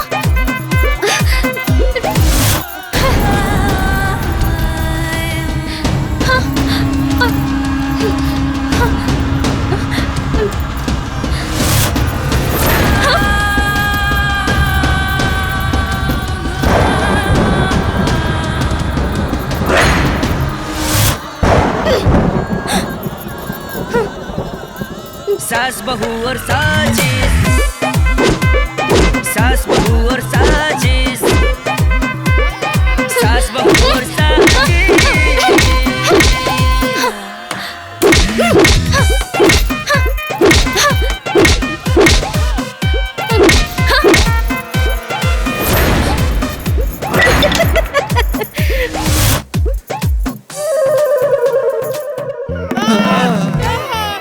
अरे माई रे माई, जान गए रे माई। अरे कुल दहिया का नसिया तोड़ डाले बारे माई। अरे गतर दुखा तारे दादा। अरे दीदी ये सब हम जानबूझ के ना कहनी हा, हमरा के माफ कर दी रहुआ लोग। हम तो बिजली के तार पर मारत रहनी हा।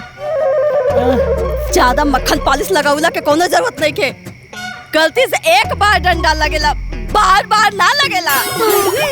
दीदी हम सच कहतानी, कसम खा के कहतानी, हम जानबूझ के ये सब ना कहनी हा। अरे तो आप का करी आइल हुआ? अरे जो यहाँ से और तुड़बू का भाग यहाँ से। अरे पूरा दहिया झरझराता। अरे अरे कुल दहिया के खुनवा खिंचा गई हो दादा। अरे पूरा दहिया जैसे हवा हवाई हो गई। भाग यहाँ से। आप क्या खड़ी बारे? अरे बंद करी पहले फिर आ जाए। हाँ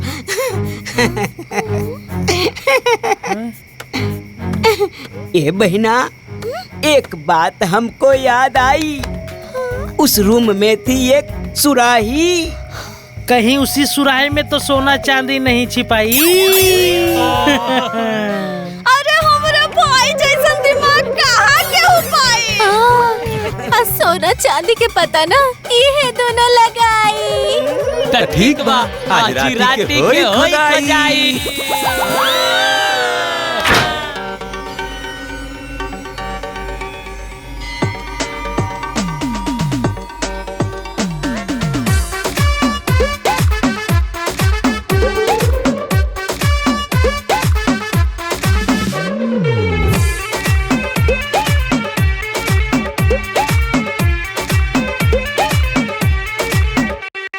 दोनों बहुरानी खूबे सयानी करे लगली मस्तानी। रंग ढंग जी देख बहू के सास भेली हली ठानी। दोनों बहुरानी खूबे सयानी करे लगली मस्तानी। रंग ढंग जी देख बहू के सास भेली हली ठानी। सास बहू के बीच में देखो नया नया झमेला होता। अरे खेला होता खेला होता खेला होता। अरे खेला होता खेला होता खेला होता। खेला होता खेला होता बड़का खेला। खेला होता खेला होता बड़का खेला।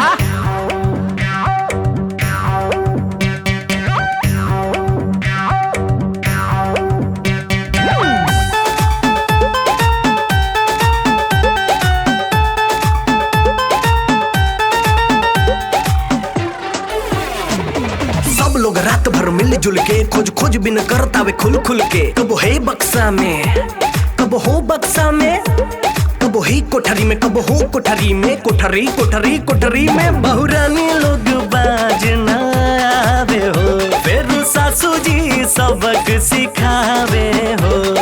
केहू नहार माने दादा खेल बड़ाल बेला होता। अरे खेला होता खेला होता खेला होता। अरे खेला होता खेला होता खेला होता। खेला होता खेला होता बड़का खेला। खेला होता खेला होता बड़का खेला।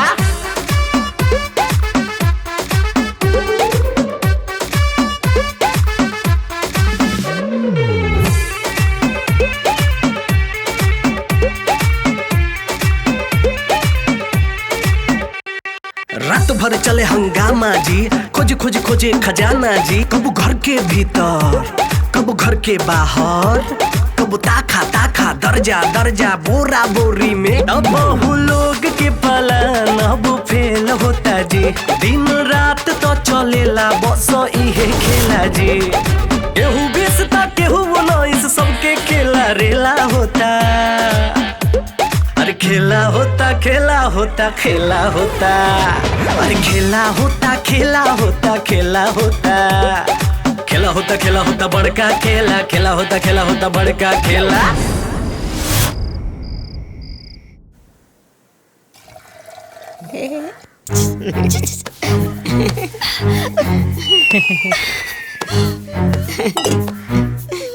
ओ बहना, सुन मेरा कहना। हाँ भैया। चाहे एक होके, चाहे दो होके, चाहे होके तीन। जैसे ये लोग हमार बहन वैसे तू हमारे को बहन। अरे यह कोनो कहे वाली बात है। आ हमनी के तो हाथ जेठानी ना बड़ बहन है सो। हाँ ये छोटको, अरे पूरा घर के मालकिन तो तू ही हो ना। ना दीदी, रवा लोग के रहते हुए एक घर के मालकिन हम कैसे हो सकेले? देखो इतना समझौले के बाद भी ई बकलोल एकरा के मालकिन कहतिया। पिटी का चाहती ये तो हमारा असली पता हो गया। हाँ दीदी, यो ठीक है कहलू। अब बतावा बतावा, उ माता जी के कुल खजाना कहाँ रख लू? अच्छा उ खजाना उ ता रवा देवर जी। हाँ अरे ये लोग कहाँ चल गए? बतावा बतावा, अब की तरह के बताइबू? कहाँ चल गए लोग?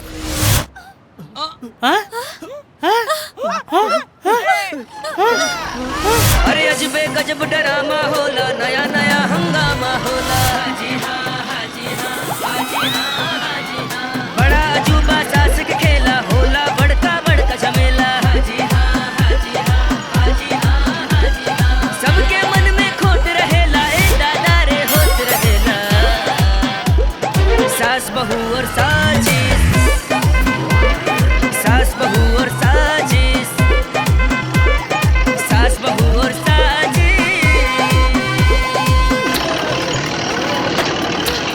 रुक गए,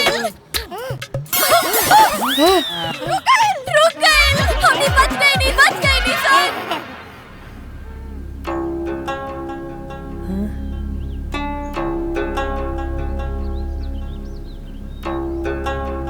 सुना? धोनी के घर के पीछे 3 लग्गी दूर 10 कदम दक्षिण 3 कदम पूरब जौन भी जगह बाना ओकरा 3 फीट नीचे एगो कलसी दबल बा।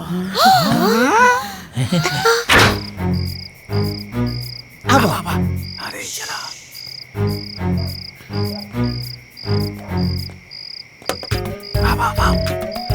अब घर के पीछे तक तो आ गई। अब ऐसे 3 लगी आगे। हाँ आगे बढ़ो। एहर हाँ हाँ चलो बस 1 2 हाँ 3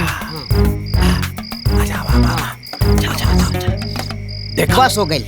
3 लगी तो हो गई। हाँ अब 10 कदम दक्षिण।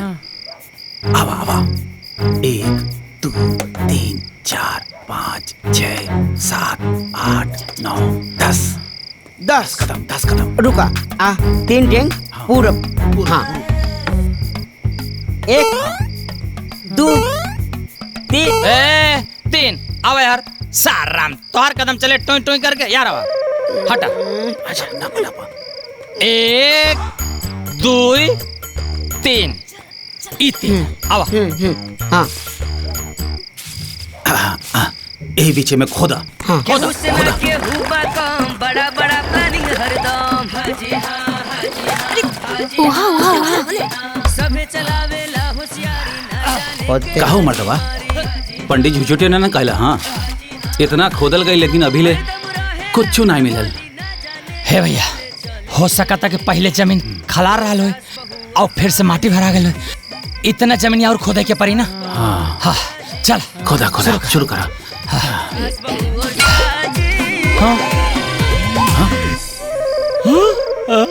मिल गई।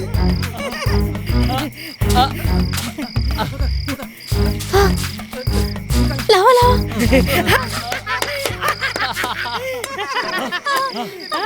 खजाना मिल गई।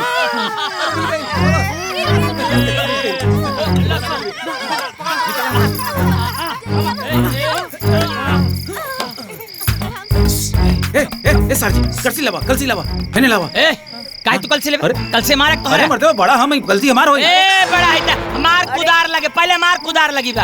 अरे यार 3 घंटा से हम खोदे तनी तो हमार ना भाई। अरे 3 घंटे से कहता हम दारू ले रहे थे का 3 घंटे से खोदे। देखा भाई बात गड़बड़ा जाए पहले बता दे कल से हमले भैया। ए बड़वा रहते तो हरीच्छा मनी की आंखें। अरे देखा हमर बात।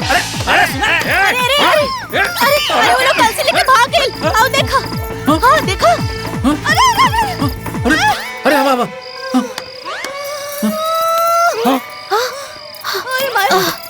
गई नहीं। चल हाय देखा। अरे जाई थी। ए भाई ये दीवारी देख। हम कमरा में देखता नहीं। चल हाय चल। ए दीदी अरे हमारे छोटू मोटू ऐसे न करी है। सही बात अरे रे वो लोग ऐसे ना कर सकेला। वो है ना वो ऐसे ना करी है सन। ये अलसी कल से कुछ गए कहाँ? वो दोनों गए कहाँ? वो है ना कितना खोजता नहीं कुछ पता ना चला। सही बात अरे रे बड़का जासूस बुलवले रालुआ सरवा बेईमान निकल गई सब लेके भागल। मोर भाई ऐसे ना कर सकता। हे तो कहाँ चल गए? हाँ अंदर ध्यान हो गया का?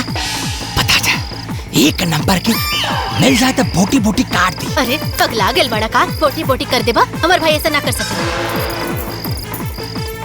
1 नंबर के तोहर भाई चोर बा, 1 नंबर के बेईमान बा, 1 नंबर के बा। तू दोनों जना कान खोल के सुन ला। ओकनी के साथे साथे दोनों जने के खैर नहीं खे। ज्यादा बोलता रहे।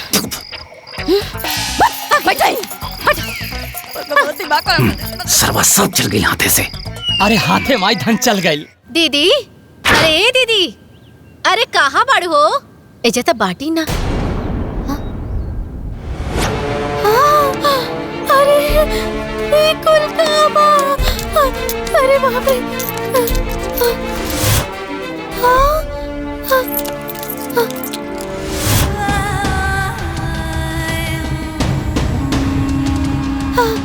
दीदी, अरे दीदी, दीदी हो। का है रे, का चिल्लाता रही? हाय देख,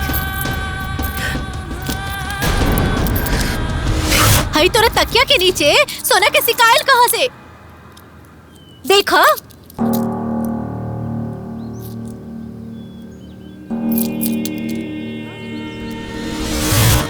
अब मजा आई दोनों स्वार्थी बहन के।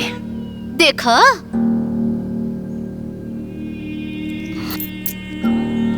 हमरा के का पता? अच्छा, तोरा तकिया के नीचे सोना चांदी के सिक्का और तोरा पता नहीं खे।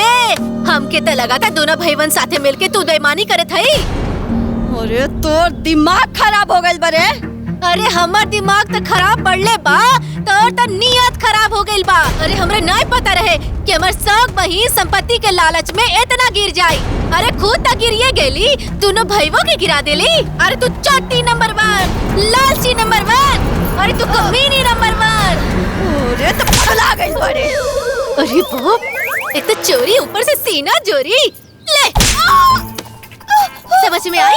हाँ, और चाटा दी। रुक, तोरा के हम बतावता नहीं। हम पगला बरे। हम तू चोरी करबो, चोरी करबो तू बड़े। चोरी करबो त लड़के करे। तू चोरनी बाड़ू, तू चोरनी बाड़ू। आधी छोड़ पूरी को धावे, आधी मिले न पूरी पावे।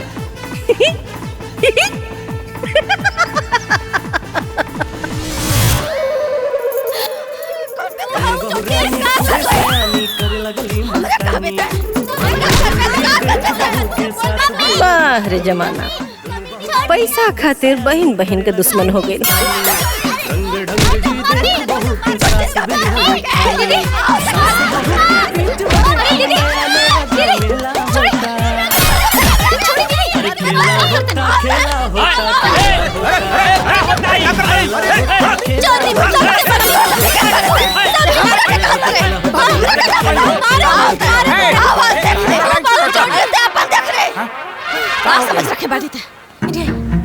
माँ जी के पूरा गहना दीदी बेईमानी कर लेला। सोना चांदी सब उनका कमरा में देख ले आई। इधर को तरह के माँ जी के सारा सोना के सिक्का सब कुछ हम चोरा देख कितनी निर्लज्ज बानी सा। ओ भाई भी हमरा पतो से छुपाव तरी सा। अरे तू दोनों इतना बड़ बेईमान हो गए ले सर रे। उल्टा चोर कोतवाले डांटे। सास बहू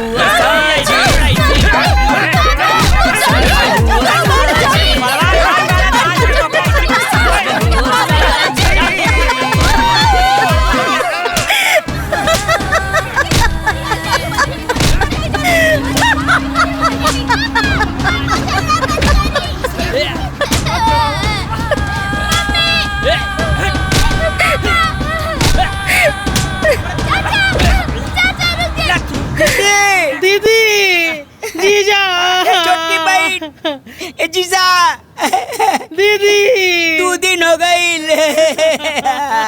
अरे कोई बाहर निकाला हमके। अरे सुना था क्यों? मोटका छोटका कितना चिल्लाता रहा सरे? कितना चिल्लाला? बाकी तोहनी का आवाज बाहर जाए वाला नहीं खे। क्या बा? क्यों ना सुनी तोहनी का आवाज? क्या बोला था? कहने से बोला था? कहने से बोला था? आवाज आवा था? छोटू, मोटू, हाँ सुन ला कुछ। क्या कर आवाज आवा था? ए भूत जी, केने बारू सामने आवो ना, हम माफी मांगा तानी। तोहनी का हाल करे वाला हम ही हैं। तोहनी के दीदी के सास का आत्मा। आत्मा जी, सासू माता जी गोर लगतानी। हमने बताई कैसे, हमने के ये में कौनो दोष नहीं के। अरे सारा दोस्त दीदी जीजा के बा, ओ लोगन की नियत में बेईमानी आइल बा। सही बोला था। दीदी के नियत में बेईमानी समाइल बा और तोहनी के नियत में रे कितना उल्टा सीधा बोलले बड़ा सा हमरा के। क्यों न सुनी तोहनी के आवाज? यही कमरा में बंद करके तोहनी के सड़ा दे। माता जी हमने घर छोड़ के चल जाए। चिल्ला, क्यों न बचाई तोहनी के? और चिल्ला, आवाज बाहर न जाए तोहनी के। अब हमनी के मुलाकात ऊपर होगी। ए माता जी चल गई नी का?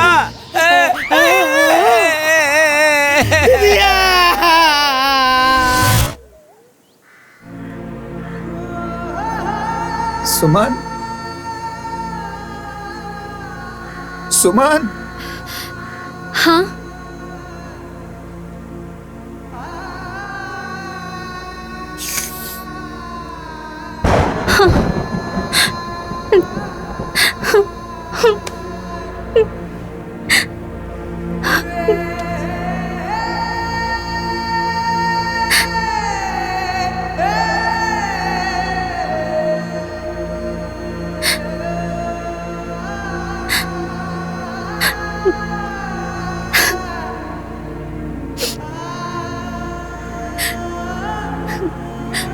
अम्मा जी, अभी अभी तय घर में हम आयल रहनिया और रहुआ हमरा के छुप के चल गई नी। हमरा और बहू होके के फर्ज भी ना निभा पाऊनी। फर्ज भी ना निभा पाऊनी। सुमन, हमरा तो लागत है कि माई बस हमनी के बियाह खातिर रुकल रहनी। बियाह भइल। ए पगला, रोते रहबे का रे? अरे तोर और तोर बड़की माई के साथ इतने दिन तक भगवान के किताब में लिखल रहल हरे। मत रो, चुप हो जा। मन छोट मत कर, अधीर मत होखा। कल 10 गाटर है, कुल टहने लोग के करे के है। अब मन मजबूत कर और करे के तैयारी कर। हाँ ए श्री प्रकाश, हे आओ देखो। हाँ, कल कौनो टाइम ना मिली। सब जितना खरीदारी करे के हो ना आजे कइला, फुर्सत ना पाइवा कल। आ जा बाजारे। ठीक बा फूफा। हाँ बाकी वो हमनी के का खरीदब का ना, तू चला ना हमारे साथे। चला ए बबुआ। हाँ तू लोग रोहिया मत बटवा, रोहिया मत। गुरका गुरखा दुल्हन माई, इन्हें उन्हें कहाँ देखा तारा बेटा? तू लोग हमरा के नहीं की देख सकत, बाकी हम तू लोगन के देख सकत नहीं। हम तू लोगन के सामने है बेटा। सामने? हमार बात ध्यान से सुना। ये मृत्यु लोक है बेटा। यहाँ जे केहू भी आवेला ना, ओकरा के एक न एक दिन यहाँ से जाए के पड़ेला। तू लोग भी अब अपने माई के मुंह छोड़ दा बेटा। कैसे कि हमरो जाए के समय नजदीक आ गइल बा। हमारा आशीर्वाद हमेशा तू लोग के साथ रही। तू दोनों जाने अपन ख्याल रखिया। और एक बात ध्यान से सुना कि अगर हमरा पतोह के परेशान कैला ना, हम फिर वापस आए और फिर तोरा गाले पर थप्पड़ लगाई। बुझाई?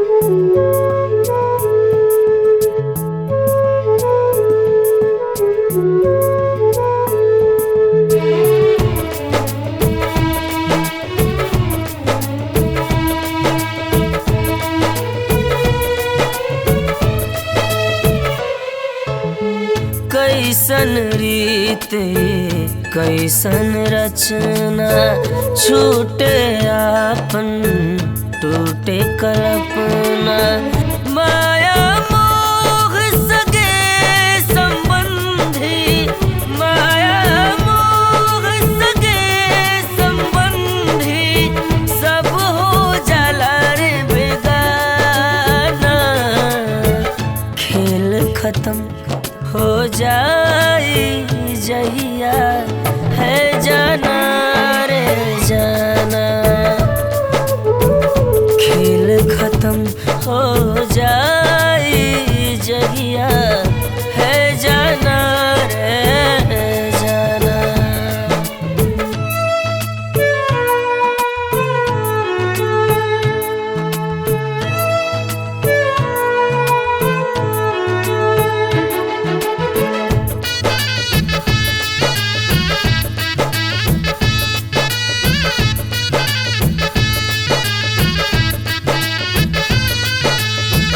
आना जाना जग के रीते फिर भी मोह न जाला हो जन्म के दिन ही भरा खेता मरण के दिन भी लिखाला हो झूठा हूँ के जुड़ल बाटे जग में सब तना रे बाना खेल खत्म हो जाए जहिया है जाना रे जाना खेल खत्म हो जाए जहिया है जाना रे जाना।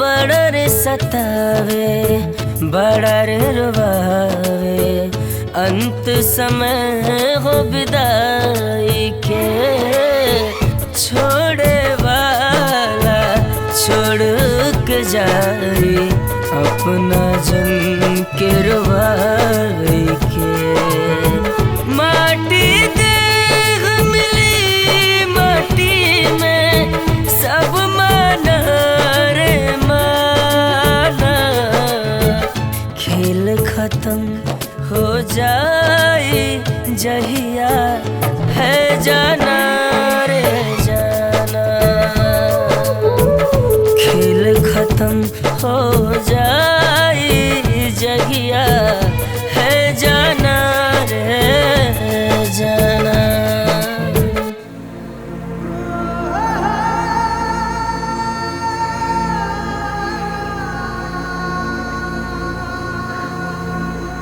बबुआ ये अंतिम खाना है तोहरे तरफ से तोहार बड़की माई के बबुआ बड़ा श्रद्धा से ही खाना और पानी दी है और हाथ जोड़ करके कहिया कि माई हमार जौन श्रद्धा रहल जौन औकात रहल ओहे हिसाब से हम कोई हो तो कौनो गलती हो गई होके तो ओके क्षमा करिया और आशीर्वाद मांगिया ए बेटा।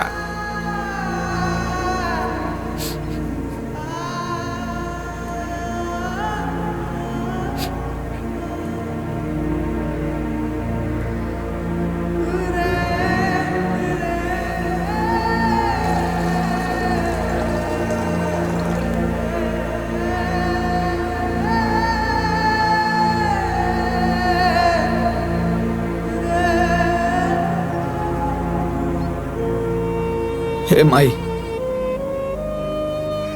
आज हमरा तरफ से तोहार अंतिम खाना बा हमरा जितना शक्ति रहल हम कहीं अगर हमरा तरफ से कोनो गलती भैल तो हमरा के माफ करिया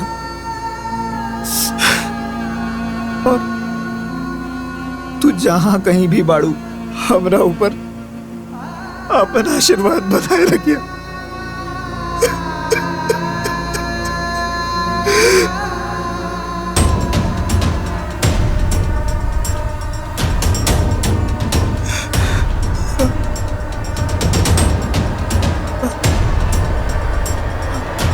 माई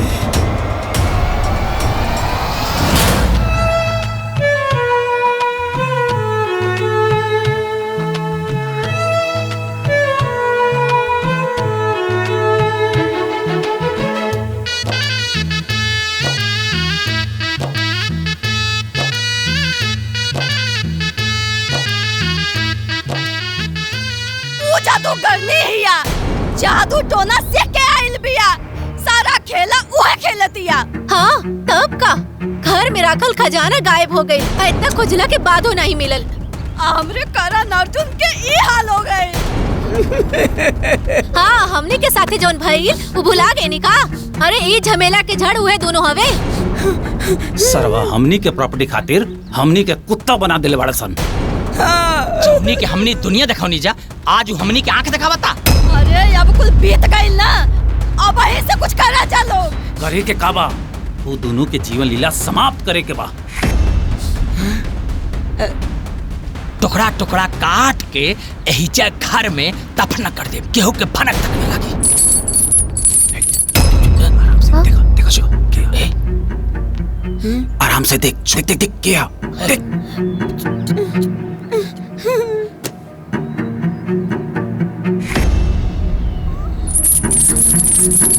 ए जी वह दोनों सनहन हो।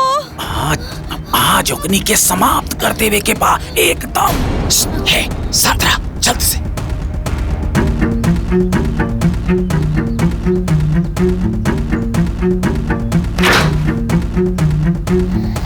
हिला रस्सी। जैसे वो छोटकी अंदर आई फटाक से रस्सी गाले में डाल के दोनों हाथ से कस के झूल जाए के बा, जब तक कि प्राण ना निकल जाए। ठीक बा।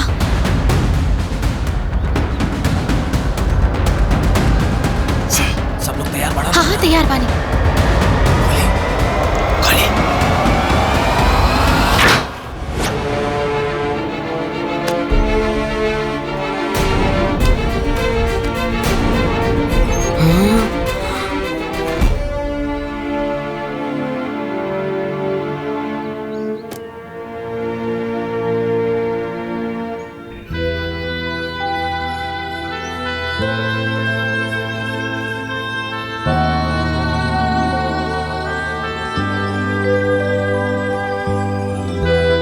भैया और दीदी ये सब आप सब के हैं। अम्मा जी के सब गहना गुड़िया सोना चांदी के सिक्का आज भी वही तरह सुरक्षित बा। रवा सब चाही ता गिन सकत बानी। ये सब माई के जमीन के कागज बा। ई 3 महीना पहले माई रोडवेज के पास है एक जमीन खरीद ले रही तोहरा लोगन के नाम से। शायद ये बात तोहरा लोगन की जानकारी में नहीं है। ई उहे कागज बा।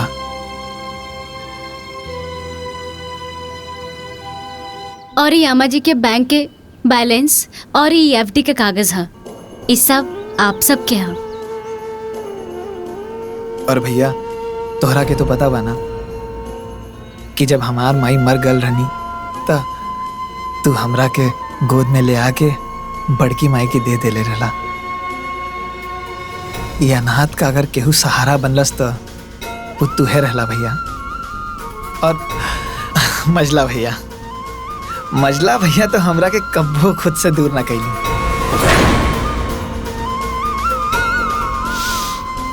हमका आजऊ याद है भैया कि वो पुरनकी साइकिलिया पे 2 लोगन के बैठे की जगह रहल तो मजला भैया का कैलन हमके उठा के अपना कंधा पे बैठा लेलन। और भाभी लोग तो हमरा के कब्बो अपन चचेरा देवर ना समझनी। तू जाना तारे सुमन? हाँ। हम एक बारी भैया के साथ है भाभी लोगन के नैहर गई। वहां पे भैया के बहुत नीक कपड़ा मिलल और सेम टू सेम हमों के मिलल। और पता है का भाई हमके 1001 रुपया भेंट मिलल। पूछ ला भाभी से। और भैया लोग हम तू लोगन से बस यह कह चाहता नहीं कि माई के चल जाए के बाद हम लोगन की दुनिया में तू लोगन के सिवाय और कौनो सहारा नहीं है। जैसे सारा जीवन अपन बड़की माई की सेवा करनी वैसे तू लोगन की सेवा करे चाहता नहीं। हम तो हर भाई है, हमरा के गहना गुड़िया धन दौलत जेवर जेवरात इकुल नहीं खे चाहता नहीं। हमरा के बस तू लोगन के साथ और आशीर्वाद चाहिए। ए बाबू, ए संतोष, अरे नारे, अरे हमनी के तोहरा लोग के कितना गलत समझत रहनी हसन रे। तोहरा लोग के ना का से का सोचत रहनी हमनी के, पर ना तू ता हमनी के आँख खोल देला हो, आँख खोल देला। हमने तो राम न बन पौनी जा, लेकिन तू लक्ष्मण बन गया। हे संतोष, माई सही कहत रहली कि हमने भले सगा बेटा बानी, तू सगा बेटा से पढ़ के बड़ा। धन दौलत गहना गुड़िया ये सब कुछ ना चाहिए हमनी के, कुछ ना चाहिए रे बाबू, हमनी के कुछ ना चाहिए। अरे माही के चल गईला के बाद ना तू ही घर के असली मालिक बाड़े। बस एक उम्मीद करता नहीं रे बाबू कि हमनी के जब जब शहर से आई ना तब तक अपना भाई के बड़ भाई के तरह हमनी के आदर और सम्मान दिए रे बाबू। ये सम्मान सारी जिंदगी रही भैया। हमने बड़ा हुए के बड़प्पन तो ना देखा पौने, बाकी तू सन छोट हुए के पर बहुत अच्छे से निभावले है।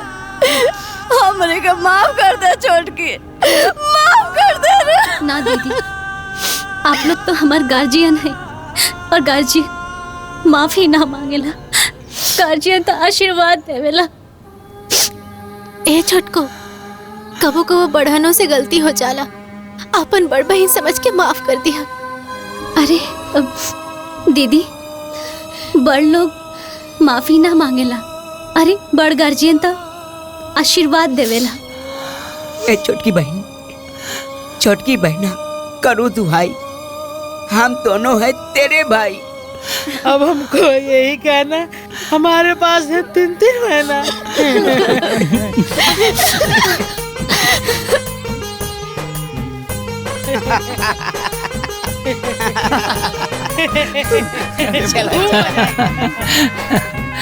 तब भैया अब कब आई लोग? अरे जब बुलाइबा लोग तब आ जाई। सही बात बा देवर जी, तोहनी सब बुलाइबा तबे नु आए। अरे दीदी, एमे बुलावे के का बात बा, रवा लोग इनके आपन घर है, जब मन तब चलाई। हमने के सेवा खातिर तैयार बने जा। अच्छा तो ठीक बात है, जल्दी से खुशखबरी दा, देखा हमने कैसे भागल आइन सब। तब तो हमारा अड्डा यही बनेगा, सब्जी पूरी रोज चलेगा। अच्छा चले कि अब लेट होता है। अच्छा प्रणाम भैया। अच्छा दीदी, जोड़ लागत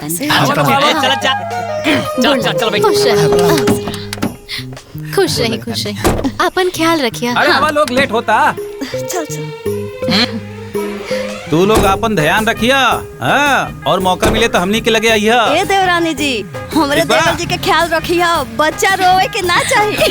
अच्छा चला तक, bye bye bye bye bye.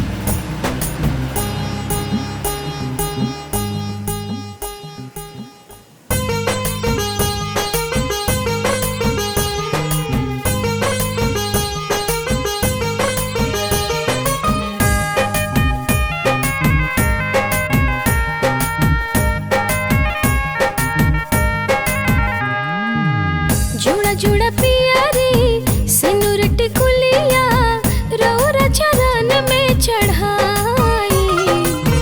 जुड़ा जुड़ा पिया रे सिनुर टिकुलिया, रौरा चरण में चढ़ाई।